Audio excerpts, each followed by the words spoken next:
8वें वेतन आयोग में कर्मचारियों की नजर सिर्फ एक आंकड़े पर टिकी नहीं है, फिटमेंट फैक्टर है। यही तय करेगा कि न्यूनतम बेसिक सैलरी 34,560 रुपए होगी या फिर 68,940 रुपए। अलग अलग संगठनों ने क्या मांग रखी है, सरकार किस विकल्प पर मोहर लगा सकती है, वीडियो को लास्ट तक देखिए, विस्तार से आपको बताएंगे। नमस्कार, आपके साथ मैं पल्लवी रविंद्र सिंह। देश के 1 करोड़ से ज्यादा केंद्रीय कर्मचारियों पेंशनर्स की नजर इस समय 8वें वेतन आयोग पर है। सबसे ज्यादा चर्चा जिस मुद्दे को लेकर हो रही है वह है फिटमेंट फैक्टर। यही वह आंकड़ा है जो तय करेगा कि अगले वेतन आयोग में कर्मचारियों की बेसिक सैलरी और पेंशन कितनी होगी। महंगाई, बढ़ती जीवन यापन लागत और कर्मचारी संगठनों की मांगों के बीच अब यह सवाल उठ रहा है कि क्या फिटमेंट फैक्टर 2.57 से बढ़कर 2.86 होगा या फिर कर्मचारी यूनियन की मांग के मुताबिक 3.0 से 4.0 तक पहुंच सकता है। फिटमेंट फैक्टर को आसान भाषा में अगर समझे तो यह एक गुणक होता है जिससे मौजूदा बेसिक वेतन को गुणा करके नया वेतन तय किया जाता है। 7वें वेतन आयोग में फिटमेंट फैक्टर 2.57 रखा गया था। इसके आधार पर 18,000 रुपये की न्यूनतम बेसिक सैलरी बढ़कर 46,260 रुपये हो गई थी। अब 8वें वेतन आयोग में इसी फैक्टर को लेकर सबसे बड़ी बहस जो है वो छिड़ी हुई है।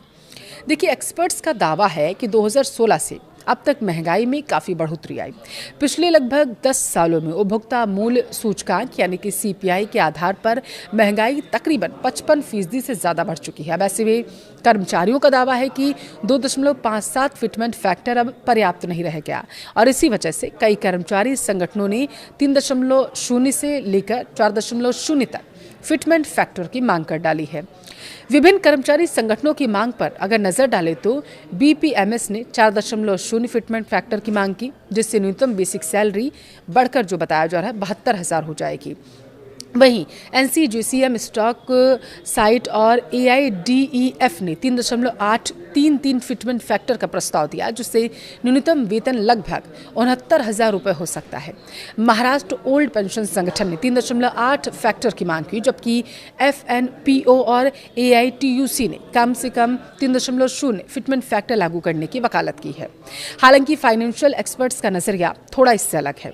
उनका मानना है कि सरकार को कर्मचारियों की जरूरतों और सरकारी खजाने पर पड़ने वाले बोझ के बीच संतुलन बनाना भी है जरूरी है।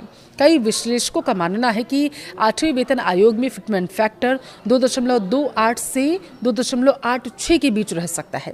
अगर 2.86 फिटमेंट फैक्टर लागू होता है तो वर्तमान में 18,000 रुपये की न्यूनतम बेसिक सैलरी बढ़कर 51,480 रुपये हो जाएगी और यह वृद्धि महंगाई को देखते हुए एक संतुलित विकल्प मानी जा रही है। इस बीच 8वें वेतन आयोग की गतिविधियां भी तेज हो गई। आयोग ने ज्ञापन जमा करने की अंतिम जो तारीख है वो 15 जून कर दी है और इसके अलावा जुलाई 2026 में भी भुवनेश्वर और कोलकाता में विभिन्न कर्मचारी संगठनों के साथ बैठकें आयोजित की जाएंगी, जहां वेतन, पेंशन, फिटमेंट फैक्टर से जुड़े कई मुद्दों पर विस्तार से चर्चा होगी। फिलहाल कोई अंतिम फैसला अभी नहीं हुआ है, लेकिन इतना तो तय है कि 8वें वेतन आयोग का फिटमेंट फैक्टर आने वाले 10 सालों तक कर्मचारियों और पेंशनर्स की आय को प्रभावित करने वाला है। अगर सरकार यूनियन की मांगों के करीब कोई फैसला ले भी लेती है तो लाखों कर्मचारियों की सैलरी देखने लायक होगी कि उसमें कितना बड़ा छलांग आएगा। वहीं अगर संतुलित दृष्टिकोण अपनाया जाता है, जैसे कि 2.8 से 3.0 के बीच का फिटमेंट फैक्टर होता है, तो सबसे संभावित विकल्प यही क्योंकि माना जा रहा है। अब सभी की नज़र आयोग की सिफारिशों, सरकार के अंतिम फैसले पर टिकी हुई है।